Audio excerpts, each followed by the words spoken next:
Hello viewers, வணக்கம். Welcome to tickling taste. முத்தான 3 tips டே 27 பார்க்க போகிறோம். அன்றாடம் டெய்லி செய்யக்கூடிய வேலையை ரொம்ப ஈஸியாகவும் அதே போல் சுலபமாகவும் எப்படி செய்கிறது அப்படிங்கிற டிப் தான் இன்றைக்கி பார்க்க போகிறோம். வாங்க ஃபஸ்ட்டு டிப் பார்க்கலாம். குழந்தைங்க சரி இல்லை நம்ம பெரியவங்களும் சரி அன்றாடம் யூஸ் பண்ணக்கூடிய வாட்டர் பாட்டிலை நாம் சும்மா சோப் போட்டு கழுவாமல் இன்னுமே கொஞ்சம் மெனக்கட்டு இந்த மாதிரி கொஞ்சம் பாட்டிலில் அரிசியை போட்டுக்கணும். ஒரு 2 டீஸ்பூன் அளவுக்கு எந்த அரிசி வேணாலும் சேர்த்துக்கலாம். தூளுப்பு சிறிதளவு சேர்த்துக்கணும். பேக்கிங் சோடா 2 பிஞ்சு சேர்த்துட்டு கொஞ்சமாக தண்ணி ஊற்றி பாட்டிலோட மூடியை போட்டு மேலே நல்லா டைட்டாக க்ளோஸ் பண்ணி விட்டுட்டு இந்த உப்பு கரையிற அளவுக்கு நல்லா இப்படி குலுக்கி எடுத்துக்கணும். அரிசி சேர்க்குறனால பாட்டிலில் நம்ம ப்ரஷ்ஷு போட்டு கழுவுன மாதிரி ஒரு ஸ்க்ரப்பு மாதிரி அது யூஸ் ஆகும். பேக்கிங் சோடா பாட்டில் மூடியே இருக்கனால ஏற்படக்கூடிய ஸ்மெல்லை போக்கும்.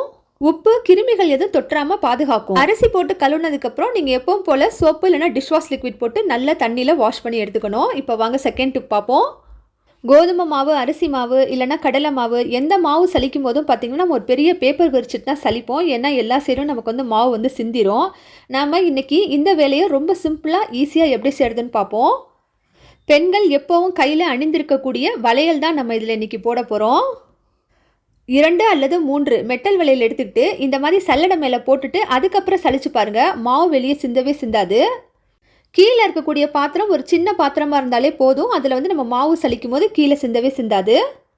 கண்ணாடி வளையல் யூஸ் பண்ணுறத தவிர்த்துக்கணும். மெட்டல் வளையல் யூஸ் பண்ணிக்கணுங்க. பாருங்கள், ஒரு சின்ன துளி மாவு கூட வெளியே சிந்தவே இல்லை. இந்த டிப்பு ரொம்பவே யூஸ்ஃபுல்லாக இருக்கும். அவசியம் ட்ரை பண்ணி பார்த்துட்டு கமெண்ட்ஸில் சொல்லுங்கள். வாங்க அடுத்த டிப் பார்க்கலாம். பூண்டு உரிக்கிறதுக்கு நிறைய டிப் நம்ம சொல்லியிருக்கோம். இன்றைக்கி இன்னுமே ஒரு சூப்பரான டிப் சொல்ல போகிறேன்.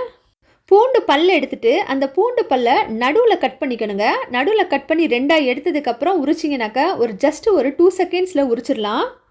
ஏற்கனவே நம்ம சேனலில் பூண்டு உரிக்கிற டிப்ஸ் நிறையவே நம்ம போட்டிருக்கோம். அதில் இன்னுமே இன்றைக்கி ஒரு நியூ டிப் ஆட் பண்ணியிருக்கேன். இந்த மாதிரி நம்ம நடுவில் கட் பண்ணி பூண்டை உரிக்கிறதுனால வேகமாக நமக்கு வேலையும் முடிஞ்சிடும். நிறைய பூண்டு நம்ம சீக்கிரமான டைம்லேயே உரிச்சிருவோம். இந்த சின்ன பல்லு பூண்டு உரிக்கிறது எப்போவுமே நமக்கு ஒரு சேலஞ்சு தான். அதே ஒரு பெரிய பல்லு பூண்டாக இருந்ததுன்னு வச்சுக்கோங்க, அதை உரிக்கிறது ரொம்பவே ஈஸி. இந்த பெரிய பல்லையுமே பார்த்தீங்கன்னாக்கா இதே போல் நடுவில் 2ஆக கட் பண்ணிவிட்டு உரித்தோம் அப்படின்னாக்கா ரொம்ப வேகமாக உரிக்க வந்துடும். தோல் பார்த்திங்கன்னா ஆட்டோமேட்டிக்காக அதுவே உரிச்சிக்கிட்டு வந்துடுங்க. பூண்டு உரிக்கிற இந்த டிப்பு ரொம்பவே யூஸ்ஃபுல்லாக இருக்கும். அவசியம் செய்து பாருங்கள். வாங்க அடுத்த டிப் பார்க்கலாம். ரொம்ப வைரலாக போயிட்டுருக்க மாவு சலிக்கிற டிப் தான் இன்றைக்கி பார்க்க போகிறோம். சல்லடையில் மாவு போட்டு சலிக்கும் போது எல்லா பக்கமும் மாவு செதறிடும். அப்படி இல்லாமல் சல்லடையை நம்ம திருப்பிட்டு அதுக்கும் மேலே அந்த பாத்திரத்தை வச்சு இந்த மாதிரி சலிக்கும் போது ஒரு சின்ன துளி கூட மாவு வெளியே போகாது. நான் இன்றைக்கி வீடியோவில் காட்டுறதே உங்களுக்கு தெரிஞ்சிருக்கும். பாருங்கள், மாவு நம்ம சலிக்கும் போது கீழே பார்த்தீங்கன்னா எதுவுமே போகவே இல்லை. நான் ஒரு சின்ன பிளேட் வச்சு தான் சலிச்சிட்ருக்கேன். இதுக்காக கீழே துணியை விரிக்கணும், பேப்பரை போடணும் அப்படிங்கிற அவசியம் இல்லை. அதை எடுத்து நம்ம க்ளீன் பண்ணிவிட்டு நம்ம டைம் வேஸ்ட் பண்ண வேண்டிய அவசியம் இல்லை. இந்த மாவு சலிக்கிறது அப்படிங்கிறது ஒரு பெரிய டாஸ்க்காகவும் அதுக்கப்புறம் நமக்கு தெரியாது. இன்றைக்கி சொன்ன டிப்ஸ்லாம் பிடிச்சிருந்தா லைக் பண்ணுங்கள், சப்ஸ்கிரைப் பண்ணுங்கள் சேனலுக்கு. தேங்க்யூ ஃபார் வாட்சிங்.